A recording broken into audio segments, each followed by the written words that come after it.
오늘 함께 보실 하나님의 말씀은 이사야 50장입니다. 봉독은 7절에서 11절만 하겠습니다.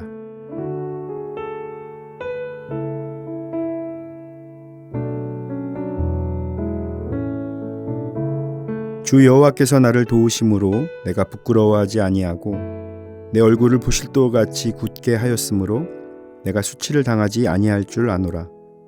나를 의롭다 하시는 이가 가까이 계시니 나와 다툴 자가 누구냐? 나와 함께 설지어다. 나의 대적이 누구냐? 내게 가까이 나아올지어다. 보라, 주 여호와께서 나를 도우시리니 나를 정죄할 자가 누구냐? 보라, 그들은 다 옥과 같이 헤어지며 좀이 그들을 먹으리라. 너희 중에 여호와를 경외하며 그의 종의 목소리를 청종하는 자가 누구냐?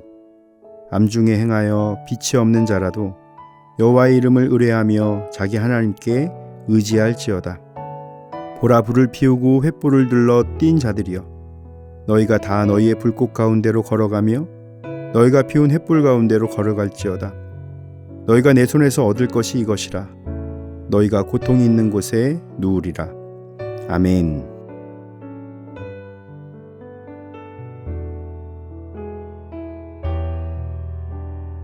이사야 50장은 하나님의 특별한 인도와 도우심에 대한 이야기로 구성되어 있습니다. 이사야 50장은 세 번째 여호와의 종의 노래를 기록하고 있는 본문입니다. 세 번째 여호와의 종의 노래는 다음과 같습니다.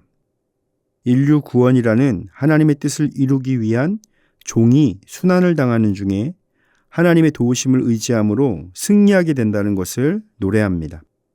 여호와의 종으로 온 메시아는 인류 구원을 위한 고난을 묵묵히 감당하였고 흉악한 죄인과 같이 순환을 당하고 죽임을 당하지만 하나님께서 그를 살리시고 높이심을 노래하는 것입니다. 이 여호와의 종이 누구십니까? 바로 예수 그리스도이십니다. 예수님이 걸어가신 고난의 길을 통해 하나님을 경외하는 삶을 살아가는 저와 여러분이 되시기를 바랍니다. 종은 우리를 위해 수치와 고난을 당합니다. 본문 7절을 보면 주 여호와께서 나를 도우심으로 내가 부끄러워하지 아니하고 내 얼굴을 부싯돌같이 굳게 하였으므로 내가 수치를 당하지 아니할 줄 아노라 라고 말씀합니다. 내가 부끄러워하지 않고 얼굴을 부싯돌같이 굳게 하였다는 것은 앞서 6절에 언급된 고난과 관련된 말씀입니다. 채찍으로 등을 맞는 것, 수염을 뽑히는 것, 뺨을 맞는 것, 얼굴에 침뱉음을 당하는 것은 인간을 가장 수치스럽게 하는 일입니다. 예수님께서 잡혀가실 때에 이런 수치를 당하셨습니다. 복음서에 수염이 뽑히셨다는 기록은 없지만 이런 수치와 모욕을 당하셨다는 것은 충분히 상상해 볼 수가 있습니다. 인간적으로 보면 예수님께서 당하신 수치는 참으로 치욕적입니다. 예수님이 이런 수치와 모욕을 당하실 필요가 없음에도 불구하고 이것을 받아들이신 것입니다. 그런데 예수님은 이런 수치와 모욕을 부끄러워하지 않으셨다는 것입니다. 또한 7절 중반부에도 얼굴을 부싯돌같이 굳게 하셨다는 표현이 나오는데 예수님께서 어떤 치욕도 담담하게 받아들일 수 있게 되셨다는 것을 암시하는 것입니다. 그 이유를 히브리서 12장 2절에서 찾을 수가 있습니다.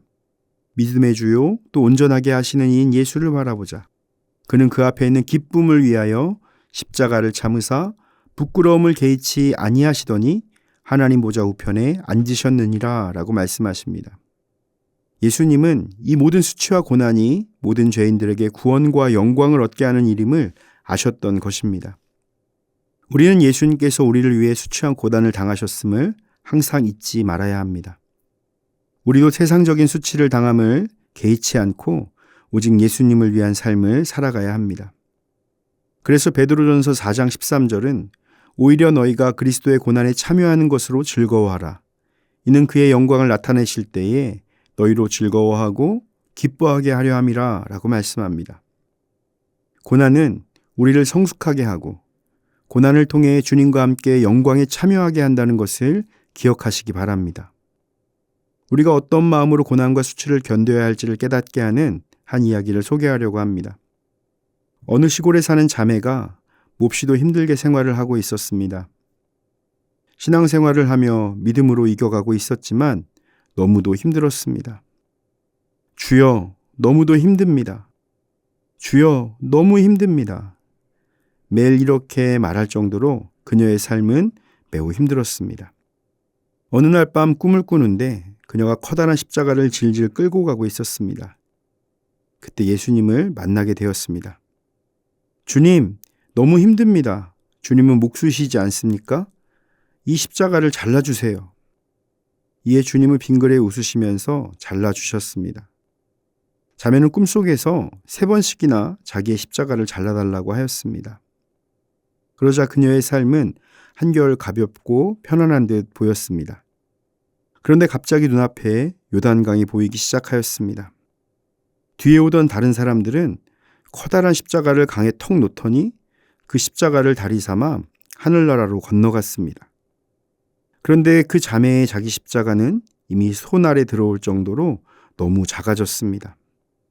자매는 너무 서러운 나머지 강가에 털썩 주저앉아 엉엉 울며 예수님을 찾았지만 이미 소용이 없었습니다.